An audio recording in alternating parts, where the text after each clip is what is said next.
안녕하세요. 부천 대명초등학교 6학년 친구들. 오늘 실과 2단원 벌써 세 번째 시간이에요. 오늘 썸네일에 관한 내용은 수업 끝나고 설명을 해줄게요. 오늘 공부할 문제는 안전하고 위생적인 식품을 선택하는 방법을 알아보는 거예요.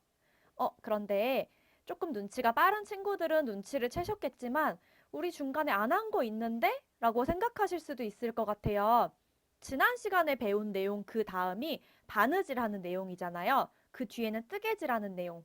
그 부분은 여러분 등교하고 나서 필요한 재료 키트를 여러분에게 드리면 그때 수업을 진행하게 될 거예요. 그러니까 오늘은 뒷부분을 먼저 공부하도록 하겠습니다. 실과책은 32쪽이고요. 오늘의 준비물은 연필 색깔 펜, 그리고 준비물이 하나 더 필요한데요. 이건 이따가 알려줄게요. 그러면 32쪽에 여기 위에 있는 그림 먼저 같이 볼게요. 안전하고 위생적인 식품을 선택하려면 어떻게 해야 할까요? 만화 내용 같이 볼까요? 식사 준비로 바쁘구나. 이것 좀 사다 주겠니? 우유, 주스, 두부. 금방 사올게요. 종류가 많네. 이건 무슨 표시지? 다녀왔습니다. 유통기한이 지났네. 지금 여기에서 이 만화 속 친구가 실수를 하나 했어요. 우유의 유통기한이 지난 걸 사온 거죠. 근데 이건 사실 이 친구의 실수라고 보기도 좀 애매한 게 애초에 유통기한이 지난 우유를 파는 가게가 정상이 아닌 것 같은데 뭐 가게에서도 실수를 했겠죠? 그러면 우리 이 만화 내용을 참고해서 안전하고 위생적인 식품을 선택하려면 어떻게 해야 할까요? 그렇죠. 식품을 구입할 때는 반드시 식품 표시를 확인하고 구입하셔야 돼요. 어, 선생님, 식품 표시가 뭐죠? 이건 오늘 공부하면 알게 될 거예요. 아래에 있는 걸 같이 볼게요. 색깔펜 준비하시고 밑줄 쫙. 건강한 식생활을 하기 위해서는 안전하고 위생적인 식품을 선택하는 것이 중요합니다. 왜 중요할까요? 왼쪽에 나와 있죠. 우리 별표 칠게요. 짜잔. 일단은 해로운 물질로부터 우리 몸을 지킬 수가 있고요. 그리고 오염된 식품을 먹으면 병에 걸릴 수 있잖아요. 대표적으로 여름에 식중독 사고가 자주 일어나죠. 그런 질병을 막으려면 우리는 안전하고 위생적인 식품을 선택을 해야 해요. 자, 그러면 다시 글로 넘어갈게요. 자연식품의 동그라미. 자연식품이라는 말 처음 들어보셨죠? 오늘 배울 내용 중에 식품의 종류가 두 가지가 나와요. 보시면 첫 번째, 자연식품은 자연 그대로의 식품을 말해요. 여기 사진에 보이는 것처럼 과일, 채소 등이 자연식품에 속하고요. 두 번째, 가공식품은 이따가 살펴볼 건데요. 이런 자연식품들을 먹기 쉽고 그리고 소화하기 편하고 또 오래 저장할 수 있도록 따로 가공한 식품을 말해요. 여기 예시에 보이는 것처럼 이런 통조림 뭐 이런 것들 있죠. 이런 게 다 가공식품이에요. 둘의 차이가 느껴지시나요? 다시 글로 넘어와서 자연식품을 고를 때 주의할 점을 살펴볼게요. 첫 번째, 화학 농약이나 화학 비료를 적게 사용한 친환경 식품. 두 번째, 맛과 영양이 우수한 제철 식품을 선택하면 좋아요. 제철 식품은 그 계절에 나는 식품을 말해요. 예를 들어서 여름에 여러분 자주 먹는 과일 있죠? 여름에 나는 제철 식품이 뭐가 있죠? 그렇죠. 여러분이 좋아하는 수박. 제철 식품을 먹는 게 맛도 좋고요. 영양학적으로도 우수해요. 다음, 직거래 장터를 이용하면 신선하고 안전한 지역 농산물을 구입할 수가 있는데요. 직거래 장터는 중간 유통 과정을 거치지 않고 생산지에서 직접 구입하는 사람에게 배송을 해주는 장터예요. 예시 자료처럼 이런 곳들이 직거래 장터고요. 요즘에는 인터넷을 통해서 편리하게 생산지와 다이렉트로 구입을 하는 소비자들이 많아지고 있어요. 선생님도 사과를 구입할 때 사과 농장을 하는 지인한테 직접 구입해서 먹곤 했어요. 그러면 사과가 훨씬 싱싱하고 그리고 맛도 좋더라고요. 다음, 시들거나 상한 부분이 없고 보관이 잘 된 신선한 식품을 고르는 게 좋아요. 그런데 여기서 주의할 점, 시들거나 상한 것과 벌레가 먹은 거는 다른 거예요. 벌레가 먹은 상추 사고 싶지 않은데요? 라고 생각하는 친구 있는데 오히려 그게 깨끗한 상추일 수 있어요. 벌레가 먹었다? 그러면 벌레를 죽이기 위한 농약을 쓰지 않았다라는 거죠. 즉, 농약을 쓰지 않은 친환경 식품이라는 증거예요. 마지막, 포장 상태와 원산지 표시를 잘 확인하여 선택하면 더욱 안전하게 식품을 선택할 수 있어요. 아래에 있는 그림 볼게요. 자, 여기 그림 보시면 방금 글에서 조금 복잡하게 읽은 내용이 한눈에 볼 수 있게 정리가 돼 있어요. 자, 첫 번째, 같이 읽어볼게요. 시작! 모양, 색깔 등을 보고 신선한 식품을 고릅니다. 그런데 이거는 살림을 많이 해본 그런 살림꾼들이 잘 알더라고요. 사실 가게에 가도 어떤 게 신선한 식품인지 눈으로 보고도 잘 몰라요.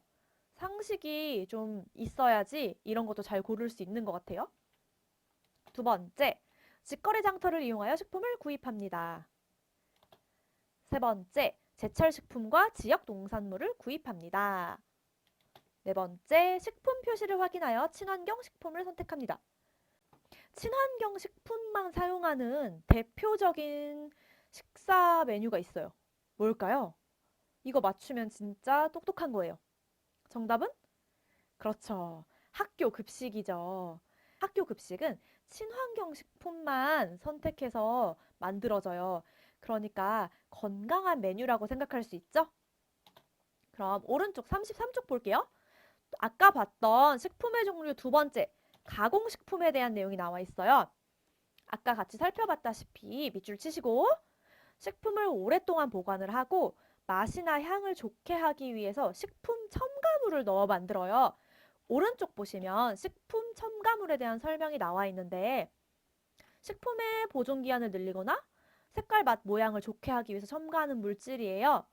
별표 치시고 상식으로 알아두면 좋겠죠? 자, 그런데 이러한 식품 첨가물은 최대한 적게 쓰는 게 좋다고 하더라고요.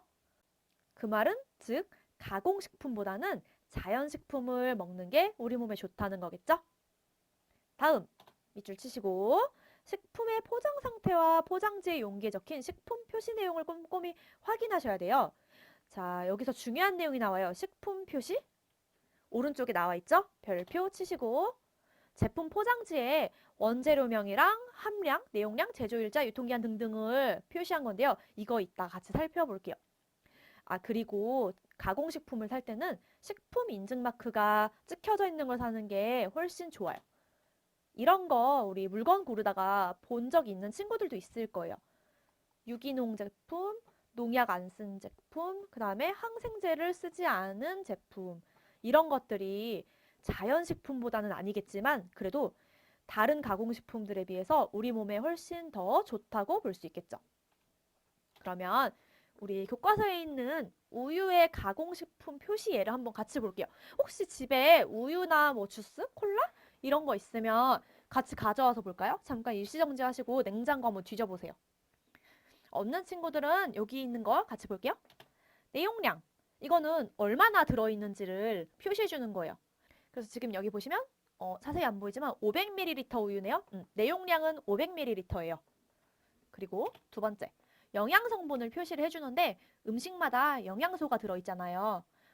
어떤 영양소가 얼마나 들어있는지를 알려주고요. 그리고 이 우유를 마셨을 때 총 섭취할 수 있는 영양소의 함량을 알려주는 거예요. 자, 다음 유통기한. 이거 진짜 중요하죠. 아까 만화에서 유통기한 지난 거를 사와가지고 어머니께서 당황하셨죠. 유통기한은 제품이 만들어진 날짜로부터 소비자에게 판매가 허용되는 기간이에요. 그런데 여기서 잠깐 오해하는 친구들이 가끔 있는데요. 유통기한이 10월 25일까지네? 그러면 10월 25일이 지나면 먹으면 안 될까요? 아닙니다. 여기 설명된 것처럼 이거는 판매가 가능한 기한이고요. 우유를 사왔으면 그거를 며칠 동안 두고 먹겠죠? 그래서 실제로는 이 유통기한보다 조금 더 날짜가 지나도 식품을 섭취해도 상관이 없어요. 자세한 내용은 예시로 선생님이 보여줄게요. 다음, 보관 방법. 식품을 어떻게 보관하는지 알려주는데요. 여기 보시면 냉장 보관이라고 써 있죠. 그럼 어디에 넣어야 될까요? 그렇죠. 냉장고에 넣어서 보관을 해야겠죠? 원재료명 및 함량은 제품의 재료 이름, 그 다음에 아까 배운 식품 첨가물, 그 다음에 어디에서 생산했는지 원산지, 그리고 얼마나 들어있는지까지가 적혀 있어요. 마지막 식품 인증 마크는 정부나 공인기관에서, 즉 나라에서 이건 안전합니다라고 인증해준 제품에만 붙일 수 있는 마크예요. 대표적으로 해썹이라고 하죠. 이 마크는 식품의약품안전처에서 제공하는 마크예요. 그러면 여기 좀 더 자세히 볼까요? 영양 정보를. 영양성분 표시가 이렇게 나와 있는데요. 첫 번째, 제공량은 500ml를 제공하는데요. 보통 500ml 한 번에 원샷 안 하죠. 아, 그런 친구도 있긴 하겠지만 보통은 한 200ml 정도씩 나눠 먹잖아요. 그럼 한 컵 200ml를 먹었을 때 130kcal를 섭취할 수 있다는 거예요. 근데 우유가 생각보다 칼로리가 높네요. 선생님이 우유 자주 먹는데 영양학적으로는 우수하지만 다이어트에는 좋지 않은 그런 식품이지만 다이어트 안 해도 되죠? 표시 영양소의 종류가 이렇게 나와 있는데요. 열량 및 영양소의 종류가 여기 이렇게 쭉 나와 있어요. 자, 그래서 나트륨, 탄수화물, 당류, 지방, 트랜스지방, 포화지방, 콜레스테롤, 단백질, 칼슘. 근데 이 중에 트랜스지방이랑 포화지방, 콜레스테롤은 최대한 적게 들어있을수록 좋아요.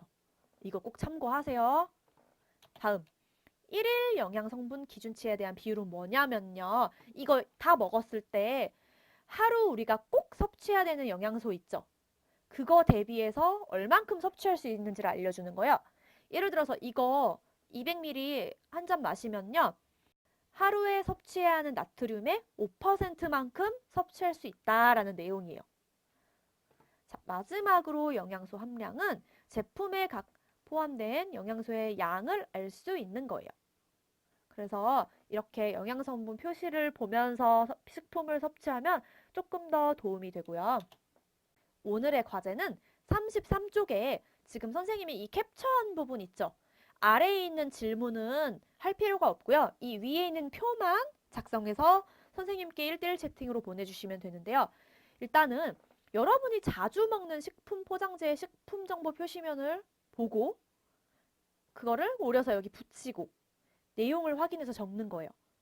뭐 예를 들어서 어제 먹은 과자 봉지를 아직 버리지 않았다. 빨리 지금 쓰레기통에서 꺼내오세요. 또는 내가 자주 먹는 간식이 지금 여기 우리 집에 있다. 그러면은 그거 가져와서 하나씩 까서 드시면서 식품 표시 정보 표시된 부분 있잖아요. 그거 오려서 여기 붙이세요. 그런데 집에 이런 것들을 찾아보기 힘든 친구들은 선생님이 이 학습터에 두 번째 링크랑 세 번째 링크에 그림을 하나씩 올려놨어요. 그 선생님이 자주 먹는 과자가 포카칩 초록색이거든요. 그거 어제 먹은 거 선생님이 이 학습터 두 번째 링크에 올려놨거든요. 그 다음에 세 번째 링크는 또 선생님이 자주 먹는 비빔면, 거기에 식품 정보 표시면을 올려놨어요. 그러니까 혹시 필요한 친구들은 그거 보면서 이 부분 작성하셔도 돼요. 그러면 거기까지 과제를 다 했으면 1대1 채팅으로 보내주시면 되고요. 오늘 공부하느라 힘들었을 텐데 햄찌처럼 기지개도 펴시고 어깨춤도 같이 쳐볼까요? 모두 공부하느라 수고하셨고요.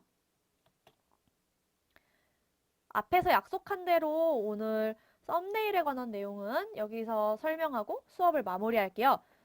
이 부분을 넘기고 바로 과제 하셔도 돼요. 궁금한 친구들만 보세요. 선생님이 경쟁전에서는 모이라 원챔이잖아요. 근데 사실 모스트는 메르시예요. 근데 경쟁에서는 안 꺼내고요. 클래식 바데를 주로 해요. 바데 클래식인가? 아무튼 경쟁전은 같이 다인큐를 돌릴 때만 하고 선생님 혼자 오버워치를 할 때는 바데 클래식을 주로 해요. 메르시로 빨대를 꽂고 여기저기 날아다니는 게 재미있어서 바데 클래식 한정 메르시 원챔인데요. 또 이제 바데 클래식을 하다가 정크에 덫에 걸렸는데 이 상대 정크가 저한테 1인공을 쓰려고 하는 거예요. 그러니까 한마디로 이런 표현은 좀 그렇지만 저한테 인성질을 하려고 하는 거죠. 근데 저의 메르시는 호락호락한 메르시가 아니에요. 이 뒤에 이어질 내용은 하이라이트 영상으로 확인을 할게요. 오늘 실과 공부하느라 고생 많으셨습니다. 다음 시간에 만나요. 빠이!